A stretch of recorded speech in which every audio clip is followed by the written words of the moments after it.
Hi dears, welcome back. അപ്പോൾ ഇന്ന് ജയ്പൂർ വിശേഷങ്ങളാണ് കേട്ടോ നിങ്ങളായിട്ട് ഷെയർ ചെയ്യുന്നത്. അതായത് ജയ്പൂരിലെ പ്രധാനപ്പെട്ട ടൂറിസ്റ്റ് കേന്ദ്രങ്ങൾ ഏതൊക്കെയെന്നാണ് കേട്ടോ. അപ്പോൾ മുഴുവനായിട്ട് കാണിക്കുന്നില്ല, ഞങ്ങൾ പോയിട്ടുള്ള കുറച്ച് സ്ഥലങ്ങളാണ് കേട്ടോ നിങ്ങളെ പരിചയപ്പെടുത്തുന്നത്. അപ്പോൾ വീഡിയോ സ്കിപ്പ് ചെയ്യാതെ സ്റ്റാർട്ടിങ് മുതൽ എൻ്റെ വരെ കാണാൻ ശ്രമിക്കുക. അതുപോലെ തന്നെ ആദ്യമായിട്ട് വീഡിയോ കാണുന്നവരുണ്ടെങ്കിൽ ഒന്ന് സബ്സ്ക്രൈബ് ചെയ്ത് സപ്പോർട്ട് ചെയ്യണേ. അപ്പോൾ രാജസ്ഥാൻ്റെ തലസ്ഥാനമായ ജയ്പൂരിലെ പ്രധാനപ്പെട്ട സിറ്റിയാണ് പിങ്ക് സിറ്റി എന്നറിയപ്പെടുന്നത്. അപ്പോൾ ആ പിങ്ക് സിറ്റിയിലൂടെയാണ് കേട്ടോ നമ്മുടെ യാത്ര സ്റ്റാർട്ട് ചെയ്യുന്നത്. അപ്പോൾ രണ്ട് സൈഡിലും നോക്കിയാലും നിങ്ങൾക്ക് കാണാൻ പറ്റും പിങ്ക് ആൻഡ് റെഡ് തീമിലുള്ള ഒരുപാട് ഷോപ്പുകളും ബിൽഡിങ്ങുകളും ഒക്കെയാണ്. ഒക്കെ പിങ്ക് ആൻഡ് റെഡ് തീമിലാണ് കേട്ടോ. അതുകൊണ്ട് തന്നെയാണ് ഇതിനെ പിങ്ക് സിറ്റി എന്നറിയപ്പെടുന്നത്. അപ്പോൾ നമുക്ക് പിങ്ക് സിറ്റിയിലൂടെ കാഴ്ചകളൊക്കെ കണ്ടിട്ട് അങ്ങനെ നമുക്ക് ഫസ്റ്റ് ഡെസ്റ്റിനേഷനിലേക്ക് പോവാം.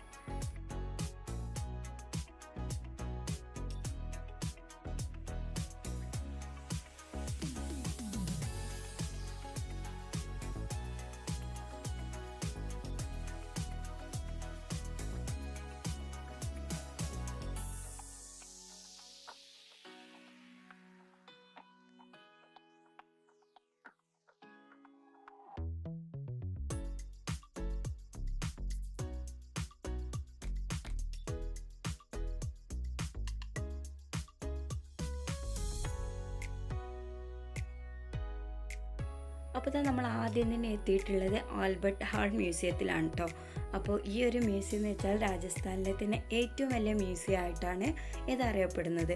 2-3 നിലകളിലായിട്ട് ഒരുപാട് വസ്തുക്കൾ ഇതിൽ പ്രദർശനത്തിന് വെച്ചിട്ടുണ്ട്.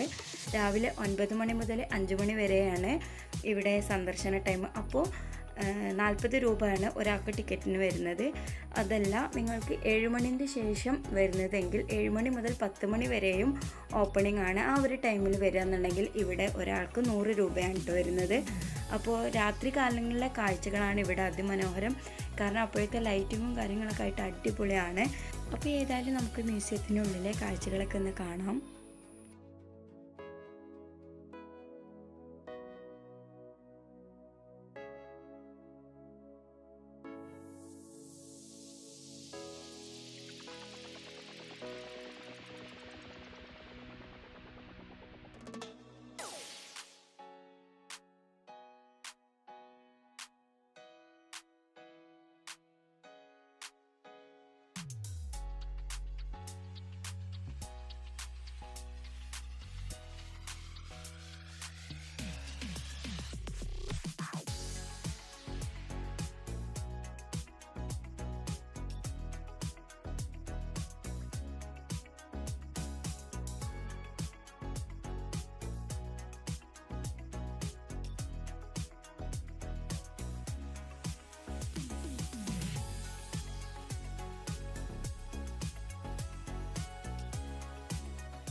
അങ്ങനെ നമ്മൾ മ്യൂസിയത്തിലെ കാഴ്ചകളൊക്കെ കണ്ടതിന് ശേഷം ഇവിടുന്ന് ഇറങ്ങിയിട്ട് പിന്നെ നേരെ സിറ്റി പാലസ് കാണാൻ വേണ്ടിയിട്ടും അതുപോലെ തന്നെ ജന്തർ മന്ദർ ലക്ഷ്യം വെച്ചിട്ടാണ് കേട്ടോ വന്നിട്ടുള്ളത്. അപ്പോൾ ഇതാ സിറ്റി പാലസിൻ്റെ അടുത്ത് എത്തിയിട്ടുണ്ട്. അവിടെ നിന്ന് നമ്മൾ ആകെ ക്ഷീണിച്ചതുകൊണ്ട് തന്നെ വെള്ളമൊക്കെ കുടിച്ചിട്ട് അങ്ങോട്ടേക്ക് കയറാമെന്ന് വിചാരിച്ചു. അപ്പോൾ നമ്മൾ അവിടെ പോയി അന്വേഷിച്ച് നോക്കിയപ്പോൾ പെർ പേഴ്സണിന് 300 റുപ്പീസാണ് കേട്ടോ ടിക്കറ്റിന് വരുന്നത്. അപ്പോൾ പിന്നെ ഏതായാലും നമ്മൾ അങ്ങോട്ട് കയറിയില്ല. അപ്പോൾ അതിനുള്ളിൽ എന്താണെന്ന് ചോദിച്ചറിഞ്ഞപ്പോൾ അവിടെ ടെക്സ്റ്റൈൽ മ്യൂസിയം ആണെന്ന് പറഞ്ഞു. അപ്പോൾ പണ്ടുള്ള രാജാക്കന്മാരും അവരുടെ ആൾക്കാരൊക്കെ യൂസ് ചെയ്തിരുന്ന വസ്ത്രങ്ങൾ, ആഭരണങ്ങൾ അങ്ങനത്തെയൊക്കെയാണ് കേട്ടോ ആ ഒരു മ്യൂസിയത്തിലുള്ളത്. അപ്പോൾ പിന്നെ അങ്ങോട്ടേക്ക് കടക്കാതെ നമ്മൾ നേരെ ജന്തർ മന്ദർ എന്ന ഭാഗത്തേക്കാണ് കേട്ടോ കടന്നിട്ടുള്ളത്. ഇവിടെ വന്നിട്ട് എനിക്ക് തോന്നുന്നത് ടിക്കറ്റ് കൂടുതൽ ഈ ഒരു ഭാഗത്താണ്. മറ്റുള്ളിടത്തൊക്കെ നമുക്ക് 50 രൂപ 60 രൂപ ആ ഒരു റേഞ്ചിലാണ് എമൗണ്ട് വന്നിട്ടുള്ളത്. ഇവിടെ കേട്ടോ 300 വന്നത്. അപ്പോൾ സിറ്റി പാലസിന് നേരെ മുന്നിലുള്ള ഈ ഒരു ചെറിയ കടയിൽ ഞങ്ങൾ വെള്ളമൊക്കെ കുടിച്ചു. കുട്ടികളെ ലേസ് വേണമെന്നുണ്ടെങ്കിൽ അതൊക്കെ വാങ്ങിച്ചു കൊടുത്ത് ഞങ്ങൾ അങ്ങനെ നടക്കാമെന്ന് വിചാരിച്ചു കേട്ടോ. ജന്തർ മന്ദർ എന്നുള്ള ഭാഗത്തേക്ക് ഇവിടുന്ന് കുറച്ച് ദൂരമേ ഉള്ളൂ കേട്ടോ, നടക്കാൻ ഉള്ള ദൂരമുള്ളൂ. പിന്നെ മാത്രമല്ല നമുക്ക് ജയ്പൂർ സ്ട്രീറ്റിൻ്റെ കാഴ്ചകളൊക്കെ കണ്ടിങ്ങനെ നടക്കാൻ നല്ല രസമാണല്ലോ. അവിടുത്തെ കച്ചവടങ്ങളും അതുപോലെ തന്നെ അവിടുത്തെ ട്രഡീഷണൽ ആയിട്ടുള്ള കാര്യങ്ങളൊക്കെ കണ്ടിട്ട് നടക്കാൻ നല്ല രസമാണ്. അപ്പോൾ ഈ ഒരു നമ്മൾക്ക് ഈ ടൂറിസ്റ്റ് ഏരിയ ഡെസ്റ്റിനേഷൻ കാണുന്നേക്കാളും ഒരു രസകരമായി തോന്നിയത് ഈ വാക്കിങ്ങും ഇവിടുത്തെ കാഴ്ചകളൊക്കെ കാണാനാണ് കേട്ടോ.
സിറ്റി പാലസിൻ്റെ അവിടുന്ന് ജന്തർ മന്ദിറിലേക്ക് ഒരു 5 മിനിറ്റ് നടക്കാനുള്ളൂ കേട്ടോ.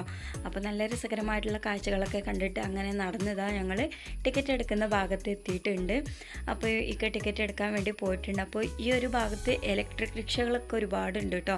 അപ്പോൾ നടക്കാൻ പറ്റാത്തവരുണ്ടെന്നുണ്ടെങ്കിൽ പെർ പേഴ്സണിന് 10 രൂപ കൊടുത്താൽ അവർ ജന്തർ മന്ദിറിൻ്റെ മുന്നിൽ ഇറക്കി തന്നോളും. അപ്പോൾ ടിക്കറ്റൊക്കെ എടുത്തതാണ് നമ്മൾ ജന്തർ മന്ദിറിൻ്റെ ആ ഒരു ഭാഗത്തേക്ക് എത്തിയിട്ടുണ്ട്.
അപ്പോൾ ഈ ജന്തർ മന്ദർ പഠിക്കുന്ന കുട്ടികളായിട്ടൊക്കെ വരികയാണെങ്കിൽ അവർക്ക് ഉപകാരപ്പെടുന്ന ഒരു സ്ഥലമാണ് കേട്ടോ.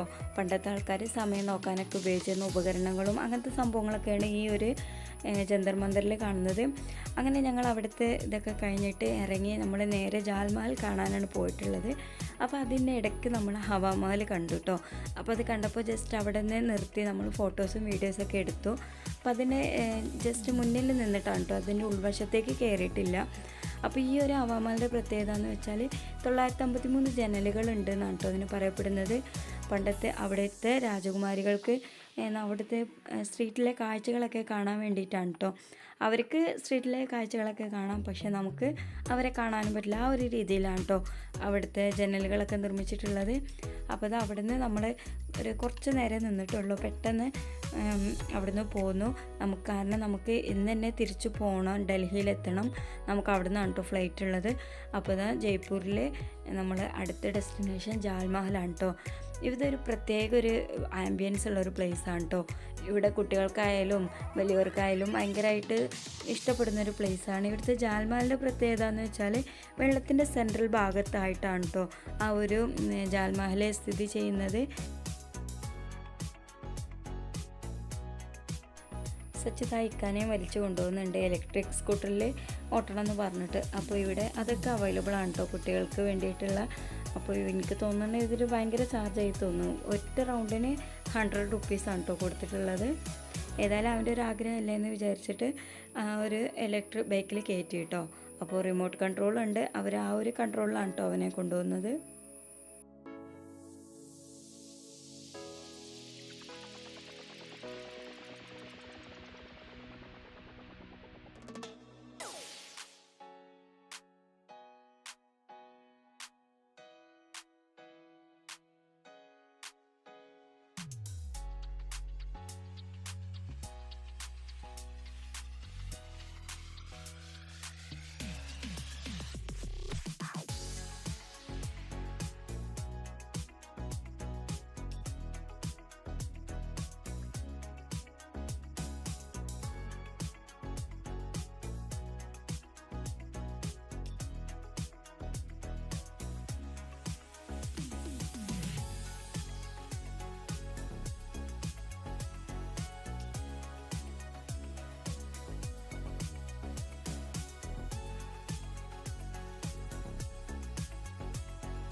നെക്സ്റ്റ് നമ്മൾ കാണാൻ പോകുന്നത് ആമിർ ഫോർട്ടാണ് കേട്ടോ. അപ്പോൾ ഇവിടെ ഒരുപാട് കാണാനുണ്ട്, ഒരുപാട് സമയം നമുക്കിവിടെ സ്പെൻഡ് ചെയ്യാനും പറ്റും കേട്ടോ.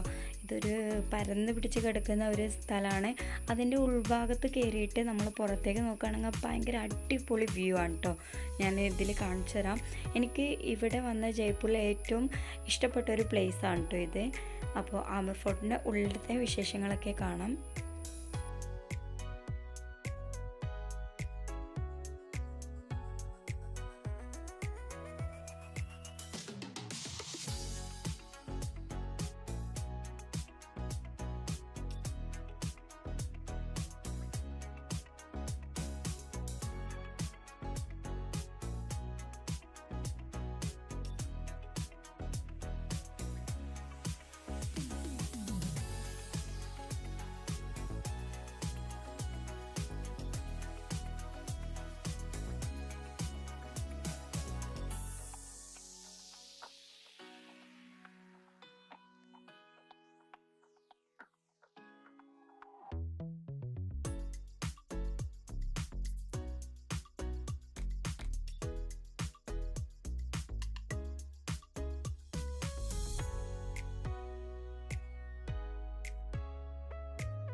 ഇത് ആമർ ഫോർട്ടിൻ്റെ ഏറ്റവും മുകളിൽ നിന്നിട്ട് നോക്കുന്ന വ്യൂ ആണ് കേട്ടോ. നല്ല അടിപൊളി വ്യൂ ആണ്.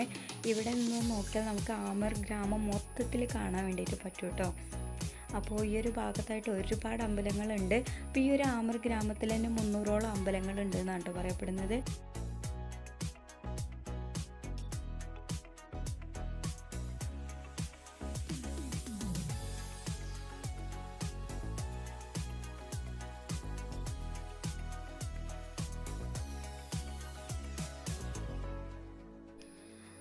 അപ്പോൾ ഇതാ ഇത്രയൊക്കെയാണ് കേട്ടോ ഈ ഒരു വീഡിയോയിൽ ഇൻക്ലൂഡ് ആക്കിയിട്ടുള്ളത്. അപ്പോൾ തീർച്ചയായിട്ടും ജയ്പൂരിലെ ഡെസ്റ്റിനേഷനൊക്കെ നിങ്ങൾക്ക് ഇഷ്ടപ്പെട്ടെന്ന് വിചാരിക്കുന്നു. തീർച്ചയായിട്ടും നിങ്ങൾ ജയ്പൂരിൽ ട്രിപ്പ് പ്ലാൻ ചെയ്യുന്നുണ്ടെന്നുണ്ടെങ്കിൽ ഈ ഒരു ഭാഗങ്ങളൊക്കെ വന്ന് സന്ദർശിക്കുക കേട്ടോ. അപ്പോൾ വീഡിയോ ഇഷ്ടമായി ലൈക്ക് ചെയ്യുക, ഷെയർ ചെയ്യുക, നിങ്ങളുടെ അഭിപ്രായങ്ങളൊക്കെ താഴെ കമൻറ്റ് ചെയ്യുക. അതുപോലെ തന്നെ സബ്സ്ക്രൈബ് ചെയ്യാതെ കാണുന്നവരുണ്ടെങ്കിൽ ഒന്ന് സബ്സ്ക്രൈബ് ചെയ്ത് സപ്പോർട്ട് ചെയ്യണേ. അപ്പോൾ നെക്സ്റ്റ് വ്ളോഗിൽ കാണാം. അതുവരേക്കും എല്ലാ കൂട്ടുകാർക്കും ബൈ. Thank you.